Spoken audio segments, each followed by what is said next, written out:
Hello दोस्तों, तो स्वागत है आप सभी का आपके अपने यूट्यूब चैनल मैथ्स मैजिक में। तो आज हम मैथ्स का बहुत ही इंपॉर्टेंट टॉपिक पढ़ने वाले हैं, जो कि है परसेंटेज। परसेंटेज को हम बेसिक से पढ़ना स्टार्ट करेंगे। अब बेसिक से ही क्यों पढ़ेंगे? क्योंकि जब हम परसेंटेज के क्वेश्चन को सॉल्व करते हैं तो कुछ क्वेश्चन तो हमारे आसानी से सॉल्व हो जाते हैं, लेकिन कुछ क्वेश्चन ऐसे होते हैं जिन्हें सॉल्व करना तो बहुत दूर की बात, वह हमारे समझ में ही नहीं आते। ऐसा इसलिए होता है क्योंकि हमने परसेंटेज का बेसिक सही से नहीं पढ़ा हुआ होता है। अब चूंकि परसेंटेज का यूज मैथ्स के लगभग सभी चैप्टर्स में होता है, जैसे profit loss, CISI, ratio and proportion और DI और बहुत से चैप्टर्स होते हैं, तो उसकी वजह से ये चैप्टर भी हमारे सही से समझ में नहीं आते। इसीलिए हम परसेंटेज को बेसिक से पढ़ेंगे। तो आप इस वीडियो को अंत तक देखें, जिससे आपके परसेंटेज के सभी डाउट्स आसानी से क्लियर हो जाएं। और हाँ, इन सभी क्वेश्चंस को हम ट्रिक मेथड से ही सॉल्व करेंगे। तो चलिए शुरू करते हैं।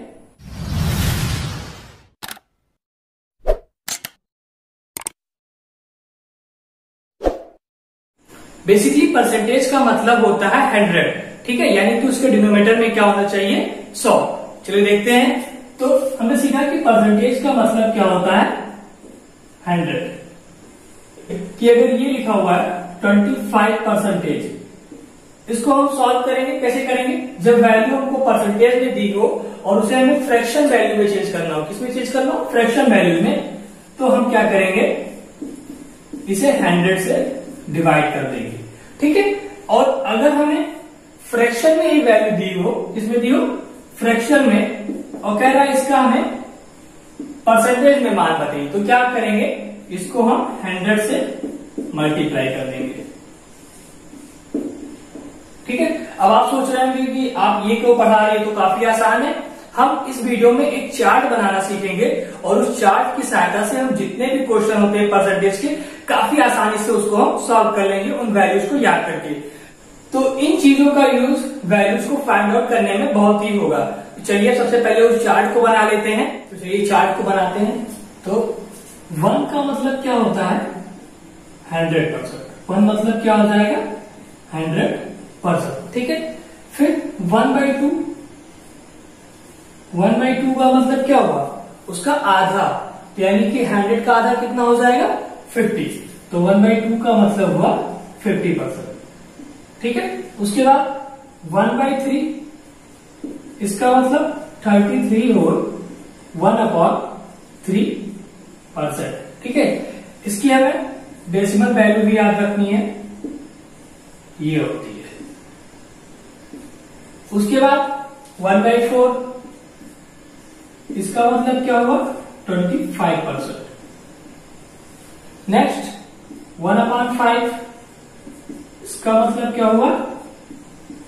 20%। फिर 1/6, इसका कितना होता है? 16 होल 2/3%, ठीक है। उसके बाद 1/7, इसका कितना होता है? 14 होल 2/7%। इसकी डेसिमल वैल्यू होती है 16.66%, ठीक है। फिर इसकी डेसिमल वैल्यूज होती है 14.28%। उसके बाद फिर है 1/8, 1/8, इसकी वैल्यू कितनी होती है? इसको जब हम सॉल्व करेंगे तो हमको मिलेगा 12 होल 1/2%। इसकी डेसिमल वैल्यू होती है 12.5%, ठीक है। उसके बाद फिर है 1/9, इसका मतलब 11 होल 1/9, इसकी डेसिमल वैल्यू 11.11, ठीक है। फिर 1/10 तो सबको पता है कितना होता है? 10%। फिर 1/11, इसका मतलब 9 होल 1/11, इसकी डेसिमल वैल्यू 9.09%, ठीक है। तो अभी ये चार्ट बहुत ज्यादा है, लेकिन थोड़ा सा हमने यहाँ पे आपको समझाया है। बाकी चार्ट आपको डिस्क्रिप्शन में मिल जाएगी उसकी PDF। वहां पे आपको सिर्फ इनकी वैल्यूज अच्छे से याद कर लेनी है, ठीक है। फिर जब आप वैल्यूज को याद कर लेंगे उसके बाद क्वेश्चन को काफी आसानी से लगा लेंगे। तो कुछ चार्ट हमने यहाँ पे बना लिया है, बाकी कंप्लीट चार्ट की पीडीएफ आपको डिस्क्रिप्शन में मिल जाएगी। तो हम यहाँ से इन वैल्यूज को याद कर लेंगे, बट कभी ऐसा भी हो सकता है कि इन वैल्यूज को अगर हम भूल जाएं तो एग्जाम में हम कैसे उन वैल्यूज को निकालेंगे। चलिए उसको सीख लेते हैं। सपोज करिए अगर एग्जाम में आ गया 33 होल 1/3% और इसकी वैल्यू होती है 1/3, ये हम मान लीजिए भूल गए, तो इसको हम कैसे फाइंड आउट करेंगे? 33 होल 1/3%। अभी हमने सीखा कि अगर कोई नंबर परसेंटेज में दिया हुआ है और उसको हमें चेंज करना है तो क्या करते हैं? 100 से डिवाइड कर देते हैं, ठीक है। तो पहले हम क्या करेंगे, ये मिक्स्ड में नंबर लिखा हुआ है, इसको हम इम्प्रॉपर में चेंज कर लेंगे। तो क्या करेंगे, 33 जो है वो 3 से मल्टीप्लाई करेगा, आएगा 99 और फिर न्यूमरेटर के नंबर में ऐड हो जाएगा, तो ये बन जाएगा 100/3%। ये प्रोसेस होता है मिक्स्ड को इम्प्रॉपर में चेंज करना। ये हमारा लिखा हुआ था मिक्स्ड फ्रैक्शन में, इसको हमने इम्प्रॉपर में चेंज कर लिया। अब क्या करेंगे, हम परसेंटेज में लिखा हुआ है, इसको भी चेंज करना, तो क्या करेंगे 100 से डिवाइड, 100 से डिवाइड कर दिए इसको।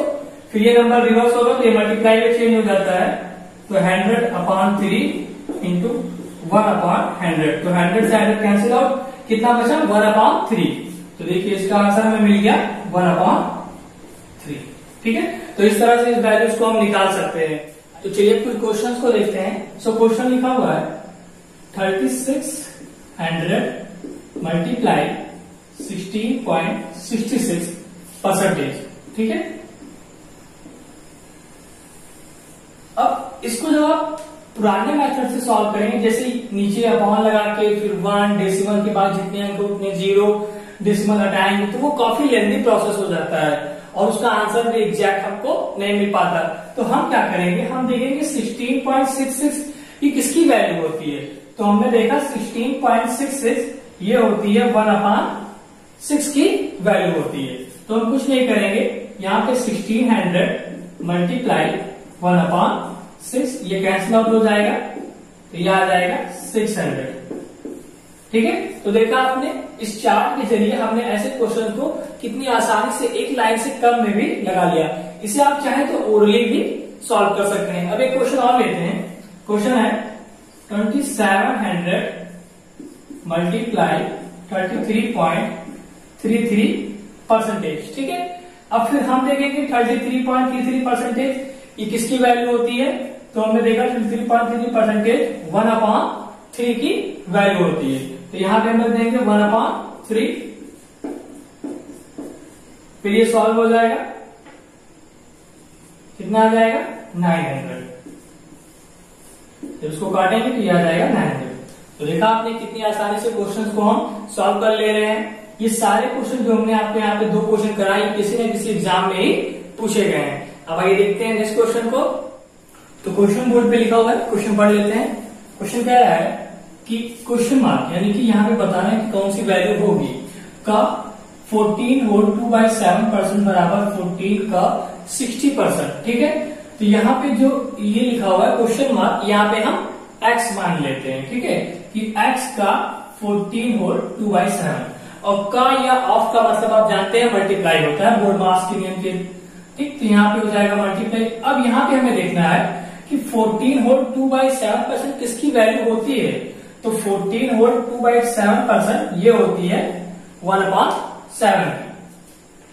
तो यहां पे हो जाएगा 1/7 बराबर 40 का यानी कि 50। 60% का मतलब क्या होता है 3/5। वो कैसे, देखिए यहां पे आप लिखिए 60%, ठीक है। अभी हमने पिछले वीडियो में सीखा है कैसे इसको निकालते हैं। डिवाइड बाई 100, सॉल्व करेंगे 2 3 जा 5, 2 3 जा 6, 2 5 जा 10 यानी कि 3/5। तो इसकी वैल्यू कितनी आ जाएगी 3/5। इसको सॉल्व करेंगे तो x बन जाए x/7 और ये 5 8 जा 40 कट गया, तो 8 जा 24। तो जब क्रॉस मल्टीप्लाई होगा तो x बराबर आ जाएगा 168। तो देखा आपने कितनी आसानी से क्वेश्चन को हमने सॉल्व किया है। ये क्वेश्चन किसी न किसी एग्जाम में ही पूछा गया है। अब आइए देखते हैं नेक्स्ट क्वेश्चन को।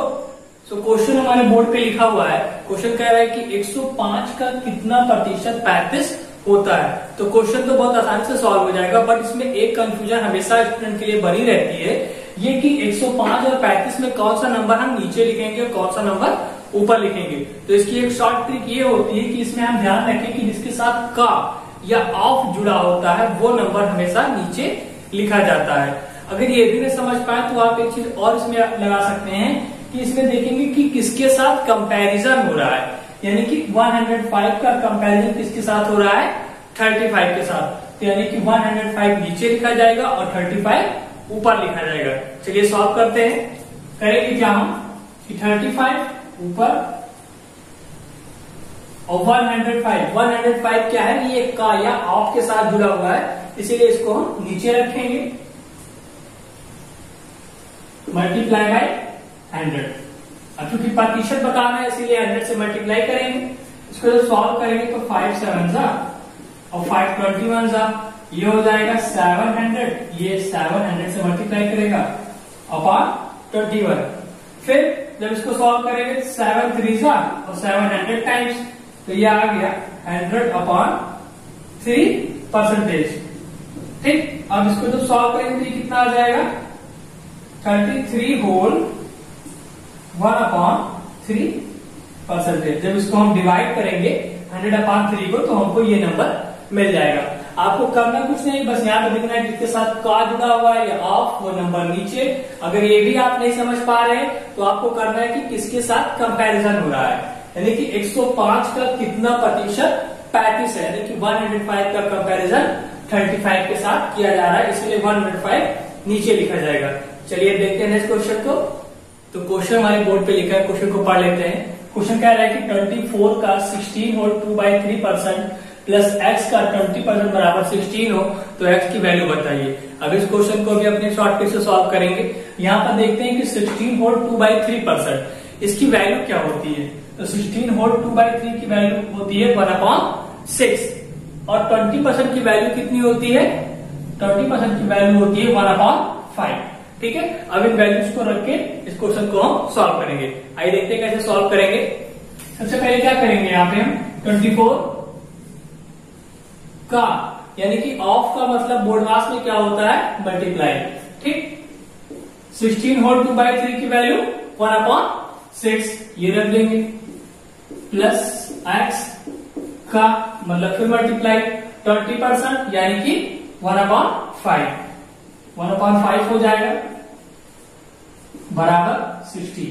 अब क्या करेंगे, 6 4 जा 24 कट गया, 4 1 जा 4 प्लस x अपॉन 5, x 1 जा x और नीचे 1 लगा लेंगे तो 5 1 जा 5 बराबर 16। अब 4 को हम दूसरे साइड भेज देंगे तो 4 हमारा प्लस में है, तो जब इस साइड जाएगा तो किसमें हो जाएगा, माइनस में। तो x अपॉन 5 इक्वल टू 12। नीचे 1 लगा के इसको हम कैची उड़ा कर देंगे तो x 1 जा x और 12 5 जा 60। तो देखा आपने कितनी आसानी से इस क्वेश्चन को हमने सॉल्व कर लिया। बस इस चार्ट की वैल्यू को आपको अच्छे से याद कर लेना है। तो चलिए अब देखते हैं हम अपनी नई ट्रिक को। तो चार्ट से हम कुछ वैल्यूज को आसानी से याद कर लेंगे, बट कुछ वैल्यूज ऐसी होंगी जो हम याद नहीं करेंगे, इन्हीं चार्ट की सहायता से हम बना लेंगे, जो कि एग्जाम में बहुत ही बार पूछा जाता है। अब आइए देखते हैं कैसे।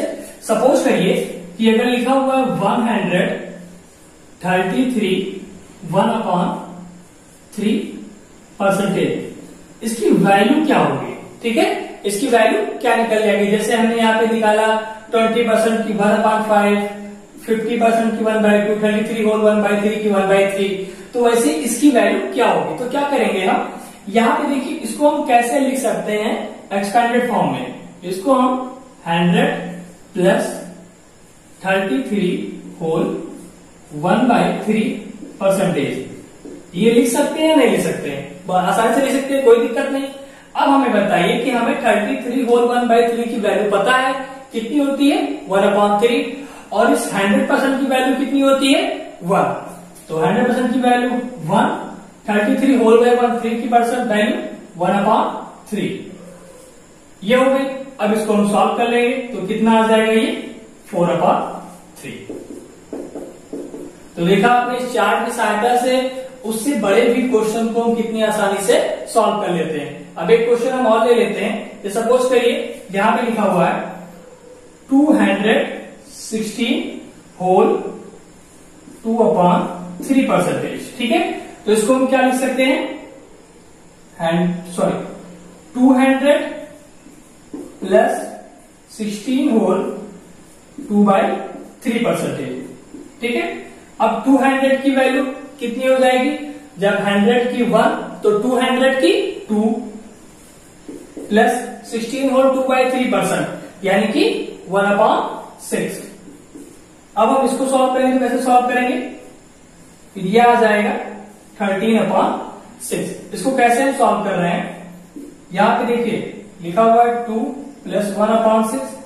इस 6 का एलसीएम कितना आ जाएगा 1 और 6 का, यहाँ पे 1 जब हम मान लेंगे तो 1 और 6 का एलसीएम 6, तो 6 1 जा 6, ये 12 और ये 1, तो यह जाएगा 13/6। आई होप आपको ये समझ में आया हो। नेक्स्ट वीडियो में हम इससे रिलेटेड और कई क्वेश्चंस को सॉल्व करेंगे और भी बहुत सारे ट्रिक को समझेंगे।